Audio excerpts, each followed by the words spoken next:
Hello, Assalamu alaikum, my dear students. How are you all? I hope all of you are fine. Today, our topic is chapter number 4 of your history book, that is the Mughal Empire. इसके बारे में आपने dear students इसके बारे में आपने थोड़ा सा पढ़ा है कि मुग़ल एम्पायर हुआ, मुग़ल्स कौन थे, किस तरह से यहाँ आए। मैं बात कर रही हूँ क्लास 7th की। क्लास 7th आप अपना हिस्ट्री बुक जो है वो खोलिए। चैप्टर नंबर जो है वो 4 है। द चैप्टर का नाम जो है वो है मुग़ल एम्पायर्स में और मुग़ल एम्पायर या द मुग़ल एम्पायर। तो पेज नंबर जो है वो आपका है 48। तो इसमें से आपने पढ़ा है लगभग कि हुआ मुग़ल्स कैसे वो इंडिया में आए, किस तरह से। तो इसका जो है आज का जो हमारा टॉपिक है, today's our topic is about Akbar, कि अकबर कौन थे। मैंने आपको पढ़ाया कि हुमायूं के बारे में आपको बोला मैंने कल कि हुमायूं ने किस तरह से अपनी जो प्रॉपर्टी है किस तरह से अपने भाइयों में डिवाइड की, किस तरह से हुमायूं को जो है हिंदुस्तान में शिकस्त मिली शेरशाह सूरी की वजह से। तो इसको यहाँ से डिफ़ीट के बाद जाना पड़ा। तो इसने किस तरह से फिर अपने आप को फिर से जो है अपने आप को फिर से किंग जो है बहुत अच्छे किंग के तौर पे वापस आए और फिर से इसने आगरा और दिल्ली पे कब्ज़ा किया। तो हुमायूं का पीरियड जो है आप दो डेट्स में देखते हैं, 1530 से लेके 1540 तक, फिर 1555 से लेके 1556 तक। और किस तरह से उसने battle of Chausa, battle of Kannauj जो है उसकी वजह से जो इसको यहाँ हिंदुस्तान छोड़ के जाना पड़ा था। फिर उसने जो है टर्निंग पॉइंट उसकी लाइफ में आया, सफ़ाइद शाह की वजह से हेल्प मिली उसको, अगेन रिकैप्चर्ड दिल्ली इन 1555। तो उसके बाद आप देख रहे हो अचानक एक इंसिडेंट होता है, उसको अपने ही जो है वो महल में सीढ़ी से गिर जाता है, उसकी डेथ हो जाती है। तो दैट टाइम उसके जो बेटे थे उनमें एक बेटा था जिसका नाम था अकबर, जो अब हम देख रहे हैं अकबर द ग्रेट के नाम से भी जाना जाता है। तो अकबर जो है आपने देखा कि यंग एज अकबर की थी, he was only 13 years old at the time of death of his father Humayun की डेथ के टाइम पे अकबर की एज जो थी बहुत कम थी, ओनली 13 ईयर्स। जिस तरह बाबर जो थे 12 ईयर्स के थे इसके दादा, इसी तरह से अकबर की एज जो थी वो ओनली 13 ईयर्स थी। लेकिन हम देख रहे हैं अकबर का जो टाइम पीरियड है, आपको मैं ये बहुत लंबा एक टॉपिक है लेकिन आपको मैं छोटी छोटी और मोटी मोटी बातें कुछ इसमें समझाऊंगी और जिस से आपके का जो इस चैप्टर जो है उसका मतलब निकलेगा। तो आप जो है देखिए, मैं आपको बताऊंगी कि अकबर का टाइम पीरियड जो है इन्होंने यहाँ पे 3 पीरियड्स में डिवाइड किया है, जो कि फर्स्ट पीरियड आपकी बुक पे दिखाया गया है फ्राम 1556 से लेके 1570 तक, और सेकेंड वन इज़ 1579 से लेके 1580 तक। फिर आप देख रहे हो थर्ड पीरियड और लास्ट है किस तरह से जो है राजपूत के साथ इसकी कंपेनिस थी। तो अकबर जो है, अकबर के बारे में जो है आपने नाम बहुत सुना होगा अकबर की, या टीवी पे पिक्चर देखी होगी, जोधा अकबर के बारे में भी बहुत सारी पिक्चर्स निकली है। इस तरह से हम देख रहे हैं कि अकबर के बारे में न चाहते हुए भी आप लोगों ने अकबर का नाम जो है बहुत बार सुना होगा। तो अकबर जो है at the time of Humayun's death Akbar was only 13 years old. आपने देखा इसके बहुत सारे भाई थी जिनको जो अपने हिस्से का जो है सल्तनत अपने हिस्से की मिली थी, लेकिन अकबर उन सब में से एक अक्लमंद जो है किंग था। जब उसकी ताजपोशी की गई आफ्टर हिज कॉरोनेशन जो हो गई इसकी ताजपोशी इन 1556 में, तो उस टाइम पे इसके ट्यूटर थे, इसके एक मास्टर थे, ट्यूटर हो गया पढ़ाने वाला, इसका गार्डियन एक था जिसका नाम था बहरम खान। ये आपकी बुक पे शायद नहीं लिखा है। Independent regent of Akbar became the independent regent of Bahram Khan. जो इसका ये ट्यूटर बहरम खान था, तो इसकी असल में हुकूमत जो चला रहा था ये बहरम खान था। अकबर जो था वो बादशाह नाम का बादशाह था, लेकिन उसकी सारी जो हुकूमत थी वो बहरम खान चलाता था। ही बिकेम द वकील of the kingdom with the title of खानी खाना। ये इस हुमायूं के टाइम से ही इसका एक बहुत बड़ा नाम था, इसमें इसको वकील बनाया गया था इस मुग़ल एम्पायर में। तो इसको एक टाइटल दिया गया था, खानी खाना इसको कहते थे। खानी खाना अगर कभी आपको आए ऑब्जेक्ट इसको कहते थे, या आपको कभी IAS पैटर्न का क्वेश्चन है तो वो जो है इसको कहते थे बहरम खान को, ट्यूटर ऑफ अकबर जो था। सारी हुकूमत यही चलाता था। कौन चलाता था? बहरम खान। तो अकबर जो है ये एक नाम का बादशाह था उस टाइम पे, क्योंकि इसकी एज जो थी बहुत कम थी। तो he became a powerful while ruling in Akbar's name. Bahram Khan बहुत पावरफुल बना, किसकी वजह से? अकबर की वजह से। अकबर के नाम पे जो है बाकी जो डोमेस्टिक स्टाफ था इस एम्पायर का या मिलिट्री जो थी वो सारी जो थी वो अब जो है लोग जो थे अफ़गानस थे, आपने देखा सुर को कैसे इन्होंने डिफीट की। तो ये लोग कुछ इस एम्पायर में भी इसके अगेंस्ट हो गए कि बहरम खान जो है असल में हुकूमत यही चला रहा है। तो बहुत सारे लोग जो है उन्होंने अपोजिशन की। तो इसी तरह एक मेजर अचीवमेंट है इसके पीरियड में, तो उस इन्होंने डिफीट दी हीमू को। हीमू जो था सुर डायनास्टी का एक वज़ीर था। सुर डायनास्टी, शेरशाह सूरी डायनास्टी जो थी अफ़गानस की, जैसे आपने देखा हुमायूं के टाइम पे, तो वो जो सुर थे जो उन्होंने जब देखा हुमायूं की डेथ हो गई, उन्होंने फिर से अपना जो है वो खाता खोला अकबर के साथ लड़ाई का। तो उन्होंने कहा कि ये भी एक बेस्ट अपॉर्चुनिटी है कि हम जो है इनको हराएंगे। तो एक Bahram Khan and other members of his domestic staff उन्होंने एक मिलिट्री कैंपेन चलाई इन सुर्स के अगेंस्ट। बहरम खान जो है उसने सारा प्लान किया कि जो सुर है या दोबारा ख़तरा बन सकते हैं मुग़ल एम्पायर का, तो ये हमें पहले इनको जो है अपने दबाव में रखना चाहिए। तो उन्होंने इन और सुर के साथ साथ बाकी जो अफ़गानस थे, जैसे आपने उज़्बेक्स के बारे में पढ़ा है, वो जो थे उनके ख़िलाफ़ भी इन्होंने जो है बैटल छड़ी सुर डायनास्टी और अफ़गान फोर्सेस को। तो आप देख रहे हैं इस यहाँ पे जो होती है उसको कहते हैं second battle of Panipat. First battle of Panipat जो थी वो भी आपने देखी, तो यहाँ से second battle of Panipat start होती है।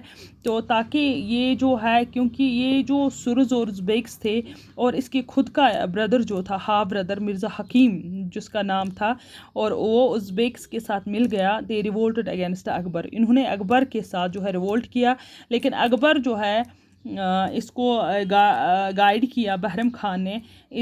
अकबर ने इनको डिफीट दी इन 1568 में। सिसोडिया कैपिटल जो चित्तौड़ का है वो उस पर कब्ज़ा किया, और रणथंबोर इन 1569 रणथंबोर जो है उस पर भी अकबर ने जो है वो कब्ज़ा किया। तो इस तरह से यहाँ से स्टार्ट होती है मुग़ल को जो था अफ़गान फोर्सेस का थ्रेट। जो सेकंड बैटल ऑफ पानीपत जो हो गई, सीरियस थ्रेट लगा मुग़ल उसको कि अफ़गान जो है ये दोबारा इस पे हमला करेंगे। तो अकबर ने फर्स्टली क्या किया, he took steps to end these conflicts. उसने कहा कि जो ये कन्फ्लिक्ट्स है, चाहे इसके बाई जो है वो इसके ख़िलाफ़ है, चाहे नोबल्स ख़िलाफ़ है, चाहे इसके इर्द गिर्द के छोटे छोटे इलाके हैं, या इसके बाई है, या ये अफ़गानस है, तो इनके ख़िलाफ़ पहले मुझे कोई ठोस कदम उठाना होगा। मुझे पहले ऐसी डिप्लोमेसी चलानी होगी, पहले मैं इन रिवोल्ट्स को ख़त्म कर, क्योंकि अकबर के ख्वाब बहुत बड़े थे। इसका ख्वाब था पूरे हिंदुस्तान पे कब्ज़ा करना। तो सबसे पहले इसने कहा कि ये छोटे छोटे जो मोहरे हैं यहाँ पे जो इसके अगेंस्ट हो रहे हैं, पहले इनको ख़त्म करना है। तो ही स्टार्ट सप्रेसिंग दीज रिवोल्ट्स। पहले ही उसने अपने भाई का, उसने कहा कि ये मेरे पास मेरा भाई इस टाइम रिवोल्ट कर रहा है, ये बाकियों की मदद से जो है, ये बाकियों की मदद से मेरे अगेंस्ट जो है लोगों को, बाकी लोगों को जो है उसका फ़ायदा उठाएंगे, बाकी अफ़गानस या बाकी मदद इसकी उठाएंगे। तो इस तरह से उन्होंने जो है पहले अपने भाई के ख़िलाफ़ जो है उसका रिवोल्ट ख़त्म किया, जो उस टाइम पे है, जो इस टाइम पे जो है काबुल के जो थे गवर्नर थे। Mirza Hakim was the governor of Kabul, and the Uzbeks जो थे वो भी अकबर से खुश नहीं थे। उज़्बेक्स भी जो थे वो भी बहुत अगेंस्ट थे अकबर के। इस तरह से अकबर की जो ये पॉलिसी थी कि first of all he ended this revolt. तो अकबर ने मिर्ज़ा हकीम और उज़्बेक्स के ख़िलाफ़, उज़्बेक आपको पता है अफ़गानिस थे, उनके ख़िलाफ़ जो है पहले यही पॉलिसी चलाई कि मुझे उनको पहले जो है उनका रिवोल्ट ख़त्म करना है, वो जो उनकी रंजिश है उसको ख़त्म करना है, ताकि वो दोबारा इसके ख़िलाफ़ जो अटैक ना कर सके। तो he entered into the conflicts with Rajputs के साथ भी। उसने राजपूत एरियाज जो थे, मैंने आपको पहले ही दिन बताया, इंडिया जो है एक रीजनल कंट्री, यहाँ पे बहुत से किंग्स रूल करते, कहीं पे राजपूत थे, कहीं पे सिख्स थे, कहीं पे मुस्लिम्स थे। तो इस तरह जगह जगहों पे जो स्टेट्स बने थे, अलग अलग से रूलर्स रूल करते थे, उनको ख़त्म करने के लिए अकबर ने एक मैन स्ट्रेटजी जो है वो स्टार्ट की। फर्स्टली कन्फ्लिक्ट जो थे राजपूत्स के साथ, राजपूता ने एरियाज़ पे कब्ज़ा किया, अफ़गान्स इन गुजरात, इसी तरह से बिहार पे जो है, बिहार पे जो किंग्स थे वो किससे उनको ख़त्म किया, बंगाल और Deccan kingdoms like Vijaypur, Golconda and Ahmednagar, इन पे इसने कब्ज़ा किया। ये आप यहाँ पे देख रहे हैं, आपके बुक पे दिया गया है। दूसरा स्टेप था 1570 टू 1585, मिलिट्री कंपेन इसने स्टार्ट की, अपनी फ़ौज को लेके गुजरात पे कब्ज़ा किया। उसके बाद again came Bihar, Bengal, Orissa, and the campaigns were complicated by 1579 to 1580। तो यहाँ पे इसने मिर्ज़ा हकीम जो है, he revolted in support of Mirza Hakim, क्योंकि ये लोग जो थे ये मिर्ज़ा हकीम को साथ दे रहे थे कि इसी को अगेंस्ट कर रहे थे इसको, इसलिए इसने पहले इन लोगों को सप्रेस किया। तो फिर इसका तीसरा स्टेप जो है वो स्टार्ट होता है 1558 से लेके 1605 तक। यहाँ पे अकबर ने अपने एम्पायर को एक्सपेंड करने की जो है वो कोशिश की। इसने कहा कि अब मेरी हुकूमत जो है सिर्फ दिल्ली और आगरा, गुजरात या बिहार तक नहीं रहनी चाहिए, इसको मैं एक्सटेंड करूँगा, कंधार, काबुल, कश्मीर तक ले जाऊंगा। तो ये ख्वाब था अकबर का। तो between 1570 to 1585 Akbar managed to capture the areas of Gujarat. उसने पहले ही कैप्चर किए गुजरात के तमाम एरियाज, आपने देखे कैप्चर किए थे। ही मैनेज टू लॉन्च, अब उसने ये अपनी कंपेन जो है वो लॉन्च की नॉर्थ वेस्ट साइड से। उसने नॉर्थ वेस्ट साइड पे कब्जा करना स्टार्ट किया। जैसे कंधार जो है, कंधार वाज सीज्ड फॉर सेफवाइडस। सेफवाइड जो वहाँ पे जिसने इसके बाप की मदद भी थी कभी, वो कंधार जो है उस पर कब्ज़ा किया। Kashmir was in exit, Kashmir पे भी कब्ज़ा किया। And Kabul was also lack, क्योंकि काबुल जो है after the death of his brother Mirza Hakim की डेथ हो गई, तो काबुल का गवर्नर जो था उसके बाद इसने उस पर भी कब्ज़ा किया। तो इसी तरह से दक्कन पे इसने कब्ज़ा किया, कंदेश पे, अहमदनगर पे। तो ये सारे जो है एरियाज़ जो है अकबर ने लास्ट ईयर्स जो थे इसके टाइम के, इन सब पे जो है कब्ज़ा किया। और लास्ट ईयर पे अब हम देख रहे हैं, फिर देखेंगे इसका बेटा जो था सलीम, या जिसको हम किस तरह से प्रिंस सलीम जो है उसकी वजह से इसको थोड़ा बहुत अपनी जो है इस सल्तनत में खोना पड़ा। तो ये जो है कहते हैं जो 1570 से लेके 1585 तक का वक्त है, टाइम पीरियड है। उस टाइम पे अकबर है establish control over Kabul, Kandahar, Kashmir and Sindh, और अफ़गानिस पे भी और राजपूत एरियाज़ पे भी कब्ज़ा किया। आफ्टर 1590 अकबर ने एक प्लान किया कि दक्कन को, ये दक्कन स्टेट जो है इसको, दक्कन स्टेट्स को मुग़ल के कंट्रोल में लाए। तो 1590 के बाद इसने दक्कन के एरियाज़ जो है उनको अपने कब्ज़े में लाया, जैसे कि अहमदनगर और बेरी रुकंदेश मैंने बताया। अब अकबर का एक ख्वाब था कि अब इसको एक थ्रेट था, अकबर को थोड़ा सा थ्रेट था कि इनका हिंदू किंग्स का, हिंदू किंग्स में से कौन, खासकर राजपूत्स।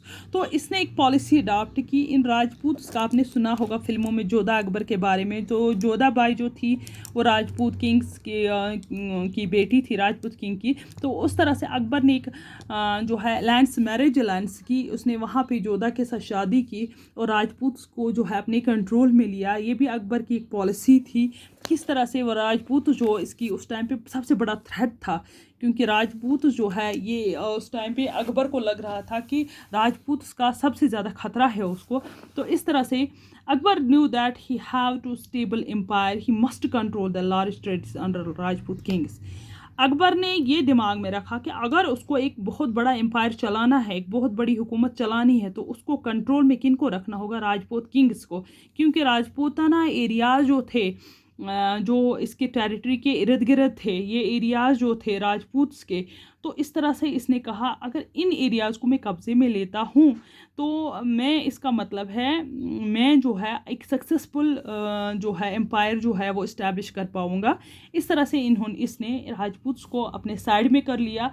तो इसने एक तरकीब निकाली, how to conquer these areas.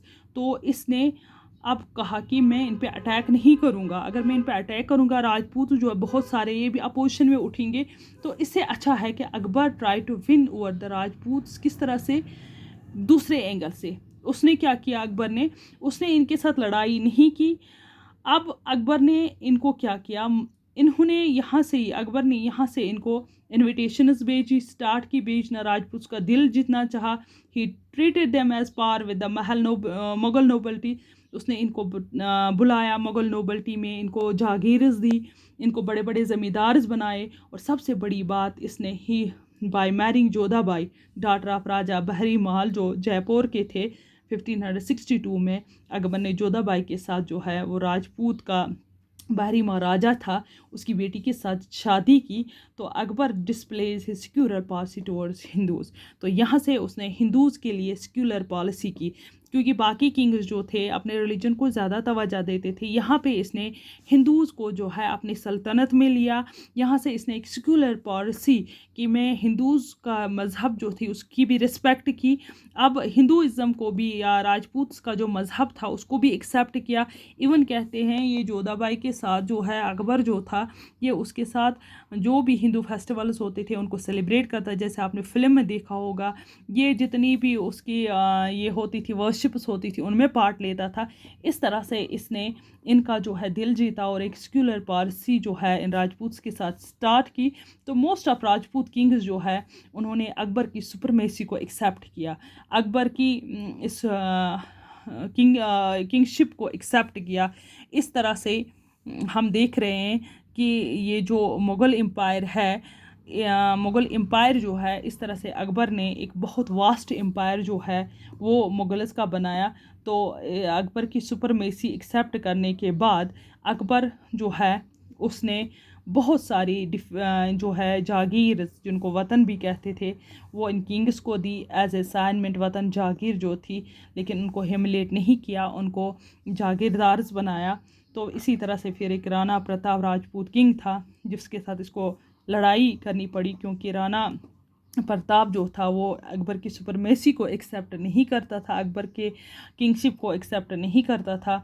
तो वो जो है रूलर ऑफ मेवाड़ था। इसी तरह उसका बेटा जो था अमर सिंह, तो अकबर ने चित्तौड़ पे कब्ज़ा किया इन 1568। इस तरह से रणथंभौर पे भी कब्ज़ा किया 1569 पे। फिर एक बहुत बड़ी बैटल हुई अकबर और राजपूत्स के बीच जो जिसको बैटल ऑफ हल्दी घाटी भी कहते हैं, was fought between the Mughals and Rana Pratap. Rana Pratap जो था जो सुपरमेसी एक्सेप्ट नहीं करता था, जो किंग इसकी अकबर बादशाह की जो है किंगडम को एक्सेप्ट नहीं करता था।